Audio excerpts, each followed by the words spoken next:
présentait un succès assuré, sa viabilité sur le long terme était garantie, car il était désormais prouvé qu'il était légal et légitime. En conséquence de l'incroyable augmentation des revenus de certaines équipes de direction entre 79 et 82, les personnes confrontées à différentes alternatives commencèrent à envisager davantage le marketing de réseau comme source de revenus primaires et non comme secondaire.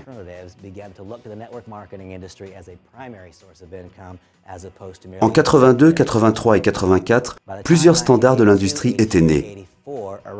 Au cours de cette période, les sociétés qui ont changé le visage du marketing de réseau sont apparues. C'est au cours de cette période qu'est né Herbalife. Et j'ai longtemps été défenseur de ce secteur d'activité. Je crois en ce marketing de réseau. Je pense qu'il y a une différence énorme entre une bonne entreprise et une opportunité intéressante. Je pense qu'il y a beaucoup de bonnes entreprises dans ce secteur du marketing de réseau. Je pense qu'il y a une différence entre une bonne entreprise et une opportunité intéressante, et une autre différence entre une opportunité intéressante et l'opportunité de générer de la richesse. Beaucoup d'éléments complexes s'assemblent pour rendre ceci possible, mais je serai toujours reconnaissant envers Herbalife. Je serai toujours reconnaissant envers Mark Hughes pour les valeurs qu'il a apportées au secteur. Herbalife a été la première entreprise à suivre Amway. Elle a été la première, après le premier succès spectaculaire d'Amway, à faire ce que j'appelle une percée dans la quantité et à soutenir cette quantité. Nous y reviendrons dans un moment. Nous allons parler des multiples courbes en S. Et quand on parle de multiples courbes en S, on parle d'Amway. Je vous parlerai d'Herbalife et nous parlerons de Nu Skin. Ça devient important dès qu'on comprend la dynamique du timing de notre secteur. Entre 82 et 84 est née une société du nom de Nu Skin. Quelle a été sa première contribution au secteur? D'après moi, Nu Skin a été extrêmement importante, car elle a été la première société à se rendre compte du réel manque de leaders dans ce secteur d'activité. En fait, disons simplement que les leaders sont rares. Il est capital d'avoir un plan de rémunération qui réagisse face à ce dilemme. Vous savez, Amway a été la première société de marketing de réseau vraiment importante. Il payait jusqu'à 3 niveaux de direction. Je pouvais recruter, vous pouviez recruter une autre personne. Nous avions 3 niveaux de direction et cela reflétait le niveau des gains. Assez souvent, les meneurs se trouvent plus loin que la première, deuxième ou troisième génération. Souvenez-vous de l'illustration que je vous ai donnée sur notre société Monavi. Scott Olsen en est le tout premier distributeur. C'est un Royal Black Diamond. Sue et lui connaissent un succès remarquable. Mais vous savez, il y a plusieurs personnes entre Scott Olsen et Brigg et Lita Hart. Et chacune de ces personnes est importante dans ce système. Mais Brigg et Lita ont apporté quelque chose d'unique. Vous savez, si le plan de rémunération n'avait payé que jusqu'à 2 générations, s'il n'avait payé que jusqu'à 3 générations, qui sait si Brigg et Lita auraient jamais été remarqués? Qui sait si le leadership se serait suffisamment développé pour les atteindre? Quel est le principal élément, ou du moins l'un des plus significatifs, que Nu Skin ait ajouté à l'équation? Ils étaient les premiers avec un plan de rémunération qui atteignait 6 niveaux. Et en faisant cela, qu'est-ce qu'ils annonçaient vraiment? Ils annonçaient « Nous savons que nous manquons de leaders et nous comprenons que nous allons devoir chercher plus loin dans l'organisation pour trouver ces leaders de qualité qui soutiendront l'ensemble. » Quel autre élément significatif est-ce que Nu Skin a ajouté? Nu Skin est devenue une entreprise cotée en bourse. Et pas une simple entreprise cotée en bourse. Nu Skin est devenue une entreprise cotée à la bourse de New York et est suivie par quelques-unes des meilleures et des plus importantes sociétés de Wall Street. Cela changeait du temps où les gens critiquaient ce secteur. Cela m'a aussi aidé à développer ma carrière, jusqu'à ce que je puisse dire « Bon, voyons voir ce qu'en pense Merrill Lynch ». Voyons ce qu'en pense Merrill Lynch. Nous pouvons étudier leurs commentaires sur le marketing de réseau à travers notre étude de Nu Skin. Voyons ce qu'en pense Goldman Sachs. Voyons ce qu'en pensent les différentes sociétés de Wall Street. Vous savez, la décision de Wall Street d'accepter le secteur du marketing de réseau, de nous accepter en tant que secteur, on le doit en quelque sorte à Nu Skin. Ils étaient les premiers, ou du moins parmi les premiers, à obtenir cette adhésion à Wall Street. Quand Wall Street a dit oui, cela nous paraissait bizarre en tant que particulier de dire non, n'est-ce pas? Je veux dire, si Merrill Lynch dit oui, qui êtes-vous pour dire non? Quand je rencontre quelqu'un qui me dit, en fait, Randy, je ne sais pas trop quoi penser du secteur du marketing de réseau, je réponds, eh bien, Merrill Lynch, eux, le savent, ils l'apprécient. Ils se portent garant de sociétés dans ce secteur. Ils suivent ces sociétés. Ils cotent positivement les sociétés de ce secteur et l'une d'entre elles en particulier, Nu Skin. Cela situe son existence. De même, Herbalife est devenue une société cotée en bourse. Ceci a encore plus accéléré, je pense, l'évolution du marketing de réseau. Eh bien, nous avons appris encore d'autres choses. Vous vous rappelez quand j'ai parlé il y a un instant de ces multiples courbes en S? Qu'est-ce que je veux dire par là? Imaginez deux axes, X et Y. Imaginez deux axes, X et Y. Chaque entreprise commence en bas, à gauche du graphique. Malheureusement, la plupart des sociétés restent en bas, à gauche. Elles ne s'élèvent jamais. Mais voici comment ça marche. Si le produit ou le service d'une société commence à être connu et même populaire, il va s'en suivre une période de croissance spectaculaire. Et ceci ne s'applique pas qu'au secteur du marketing de réseau. C'est un schéma classique. Commencer en bas, à gauche, et pour la majorité, ne pas le quitter. Si le produit ou le service d'une société commence à être connu et même populaire, il va s'en suivre une période de croissance spectaculaire. C'est comme si on tirait une flèche vers le ciel. Elle va si haut qu'elle peut se stabiliser à son nouveau niveau. D'où la courbe en S comme celle-ci. Elle va soit se stabiliser à son nouveau niveau, soit s'il n'y a pas de valeur réellement fondamentale, elle va retomber en bas de la courbe, en cloche, à l'opposé d'une courbe en S. Il est crucial de noter que bien des sociétés dans ce secteur du marketing de réseau, qui sont d'une stabilité évidente, connaissent ces multiples courbes en S. Pourquoi est-ce important? Si ce n'est pas déjà évident, c'est le timing qui fait tout. Si vous n'êtes pas le premier, vous ne pourrez pas saisir l'occasion. Alors, il faut se demander, dois-je m'impliquer? Parce que si c'est bien seulement si je suis le premier, alors peut-être que je ne devrais pas le faire. Et donc, retournons encore à l'histoire d'Amway. La société a débuté en 59. Elle a connu une période de croissance illimitée jusqu'à 72 où elle a atteint un chiffre d'affaires de 600 millions de dollars. Puis, la croissance s'est arrêtée. C'est typique. À chaque fois qu'une croissance devient spectaculaire pendant un temps, il y aura toujours un événement extérieur qui arrêtera la croissance.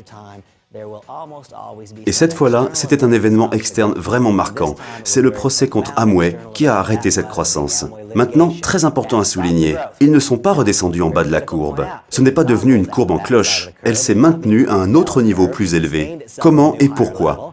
Parce que les gens ont dit « j'aime ce produit, ça marche, le prix est raisonnable » et l'entreprise continue de m'envoyer des chèques et d'alimenter la banque. C'était la première courbe en S et par quoi était-elle alimentée? Quelques produits de consommation et le grand rêve américain de la liberté d'entreprendre. Ensuite, il y a eu une période de stagnation, une période de stabilisation de 4 ans, durant laquelle est survenu le litige Amway. Finalement, il y a eu la décision Amway et ça a déclenché la deuxième courbe en S. Elle était bien plus détonnante que la première. Les ventes de la société ont explosé. Elles ont explosé pour atteindre 2 milliards de dollars de chiffre d'affaires. C'était la deuxième courbe en S et les personnes les plus connues, les noms que vous connaissez comme étant ceux des salariés les plus importants de la société, n'étaient pas là au début. Ils n'étaient pas là à l'origine. Ils n'ont pas participé à la première courbe en S. Ils ont bénéficié de la deuxième courbe en S, qui était plus importante que la première. La société est passée de 600 millions de dollars de chiffre d'affaires annuel à 2 milliards de dollars, et ceci alimenté par quoi? Le développement de la gamme de produits. Et vous savez ce qui a suivi? Amway a connu une troisième courbe en S, la plus importante des trois. La société est passée de 2 milliards de dollars de chiffre d'affaires jusqu'à osciller entre 9 et 10 milliards de dollars. Et ceci, grâce à quoi? Grâce à un développement multinational. C'est un fait extrêmement important quand on regarde maintenant où se trouve notre société, Monavi. Une société qui a connu une période de croissance incroyable et remarquable aux États-Unis, mais qui s'engage maintenant dans une deuxième courbe en S, bien plus importante que la première. Ceci parce que le poids de Monavi a réussi à se distinguer et à devenir unique aux États-Unis et est sur le point de se distinguer dans le monde entier. C'est sur le point d'arriver. Ça a déjà été prouvé, mais ça n'a pas été prouvé par une société qui a le même dynamisme que Monavi. Il existe d'autres sociétés qui ont pu expérimenter ces multiples courbes en S. D'ailleurs, en quoi est-ce important? En quoi est-ce important? C'est important parce que je veux que vous sachiez que je sais que vous pouvez faire carrière avec Monavi. Cela pourrait être vous. Cela pourrait durer toujours. Cela pourrait durer jusqu'à la fin de votre carrière. Cela pourrait durer jusqu'à la fin de votre vie et être transmis aux membres de votre famille. Pourquoi? Parce que les courbes en S existent. Monavi est sur le point d'entrer dans une deuxième courbe en S très importante. Qui d'autre a connu de multiples courbes en S? Eh bien, Nu Skin en a connu. La première, une croissance impressionnante aux États-Unis. Dans le cas de Nu Skin, quelle était la deuxième courbe en S? C'était une diversification des divisions. Ainsi, à partir de Nu Skin seul est apparue Nu Skin et une autre division, Big Planet, qui a provoqué la deuxième courbe en S. Les laboratoires pharmaceutiques ont provoqué une autre courbe en S. Et ensuite, l'expansion multinationale a encore provoqué une autre courbe en S. Herbalife a connu de multiples courbes en S. Sunrider a connu de multiples courbes en S. Qu'avons-nous appris de cette évolution du marketing de réseau? Nous avons appris que même si une entreprise connaît une période de croissance spectaculaire, cela ne signifie pas pour autant que cela ne se reproduira pas. Ceci en fait peut suggérer et a suggéré pour les meilleurs que ce n'était que le début avant une autre période de croissance encore plus spectaculaire. Une période de croissance croissance encore plus spectaculaire à venir et l'histoire suggère que les revenus les plus importants sont générés par ceux qui atteignent ces deuxième ou troisième courbes en S. L'histoire l'a prouvé et mise en évidence. Il existe encore des éléments extrêmement importants que nous pouvons apprendre en étudiant l'histoire de notre secteur. J'ai été et je reste un étudiant dans le secteur du marketing de réseau. Je pense qu'il n'y a pas de raison de faire des erreurs. Le modèle est très clair. Maintenant, nous saurons exactement ce que demain nous réserve et quand ça arrivera. Je suis convaincu que la meilleure façon de prédire l'avenir est d'étudier le passé. Il existe quelques éléments dont nous sommes conscients. Nous savons que si le prix d'un produit ou d'un service subit une baisse, il ne peut y avoir aucune stabilité dans le plan de rémunération.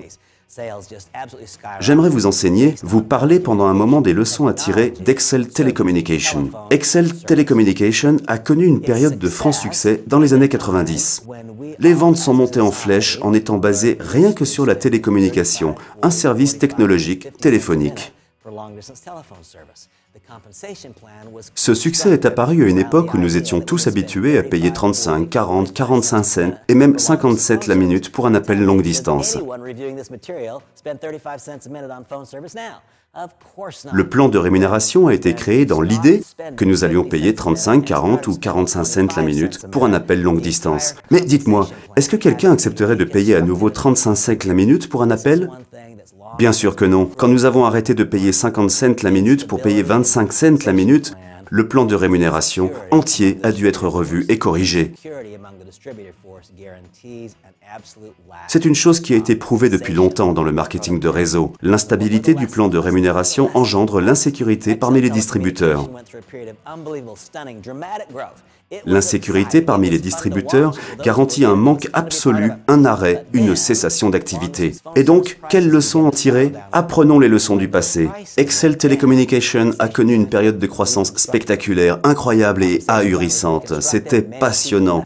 C'était agréable à regarder et pour ceux qui en faisaient partie, c'était agréable d'y être. Mais ensuite, quand les prix des services téléphoniques longue distance se sont mis à dégringoler et quand ces prix ont chuté, le plan de rémunération a dû être modifié. La rémunération a été modifiée. Beaucoup de gens sont partis. Ils étaient désabusés, ils étaient inquiets, ils étaient troublés. Maintenant, le prix a été rétabli à environ 20 cents la minute. Alors, je vais vous poser une question. Combien d'entre vous dépensent 20 cents la minute pour un appel longue distance? Personne, absolument personne. Et de même, quand le prix a baissé jusqu'à 6 cents la minute, le plan de rémunération a dû être à nouveau modifié. Et quand le plan de rémunération a été modifié, que s'est-il passé? Une fois de plus, un manque de confiance. Et finalement, la société a chuté dans la tourmente. Et une débâcle totale absolue et ils ont échoué. Quelle est la leçon? La leçon, c'est que si c'est une question de technologie, le prix va baisser. Le coût, le prix de toute production de technologie va toujours vers le bas. Quand le prix baisse, le plan de rémunération doit être revu. Lorsque le plan de rémunération doit être revu, les équipes de distributeurs sont décimées. Vous savez, parfois les leçons semblent si difficiles à apprendre. J'ai un ami qui s'appelle Alex. Alex a lancé une société. Il a travaillé pour Excel Telecommunication. Il a lancé une société, il m'a appelé et il a essayé de me recruter. Randy, il a dit, nous allons vendre des téléchargements de musique et nous allons le faire à travers le marketing de réseau et par la vente multiniveau. Je lui ai dit, Alex, ne fais pas ça. Ne le fais pas parce que le prix de ces téléchargements va baisser, il ne va pas augmenter. Et quand il va baisser, tu ne seras pas en mesure de financer le plan de rémunération, tu devras le réviser. Et je lui ai dit qu'il n'y avait pas d'utilisation, qu'il n'y avait pas assez d'utilisation en aval, qu'il allait devoir toucher un revenu en amont du portail internet et qu'il courait à la catastrophe. Vous voyez, il n'y a pas de nouvelles erreurs dans le marketing de réseau. Aussi bien les nouvelles personnes que les anciennes font d'anciennes erreurs. Et malheureusement, c'est arrivé. Eh bien, quelles sont les leçons? Les leçons sont que pour que nous entrions pleinement dans l'arène avec l'anticipation du succès à long terme, cela doit être fondé. Le modèle d'entreprise lui-même doit être fondé sur la consommation d'un élément physique, tangible et consommable. Et c'est ce que ce secteur a démontré. Si un produit a la capacité de changer l'apparence d'une personne, de changer la façon dont elle se sent, de changer la façon dont les gens se sentent eux-mêmes ou d'améliorer leur santé de façon significative et mesurable, et non de manière anecdotique, alors il y a une valeur fondamentale qui survivra à un défi. Et voilà ce que j'ai appris. J'ai appris que le prix des produits de santé et le prix des produits liés à l'apparence sont toujours augmentés par l'entreprise commerciale classique.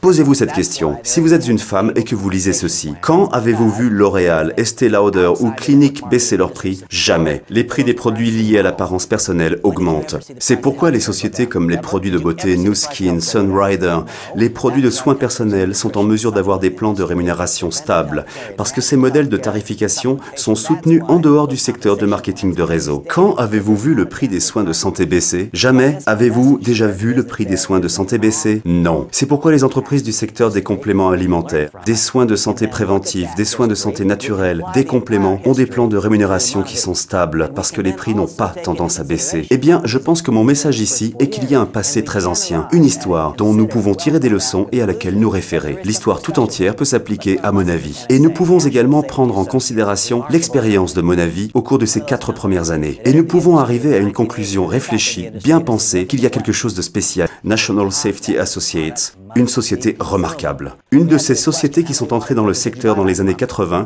et qui a laissé son empreinte dans l'industrie. NSA nous a enseigné cette leçon très importante. Elle nous a enseigné que le produit doit être consommable. Voici une question. Combien de filtres à eau avez-vous acheté le mois dernier? Eh bien, sans doute aucun. Mais si vous en avez acheté un le mois dernier, combien allez-vous en acheter ce mois-ci? La réponse est clairement et visiblement aucun. Voici une autre question. Avez-vous acheté une bouteille de jus de fruits le mois dernier? N'importe quelle sorte de jus. L'avez-vous bu? En reste-t-il? Vous paraît-il censé alors d'en acheter une autre parce qu'il n'en reste plus? C'est ainsi que fonctionne notre modèle commercial. S'il n'en reste plus, alors il est logique, naturel et il semble approprié d'en racheter. Cela n'a rien à voir avec le plan de rémunération, c'est parce qu'il n'en reste plus. Plus un produit est consommable, plus il convient au secteur de marketing de réseau. Nous pouvons envisager cette histoire de marketing de réseau et en observer l'évolution de plusieurs manières différentes. Nous pouvons envisager le fait qu'il y a maintenant une réglementation. Et nous savons précisément et exactement quelles sont les règles.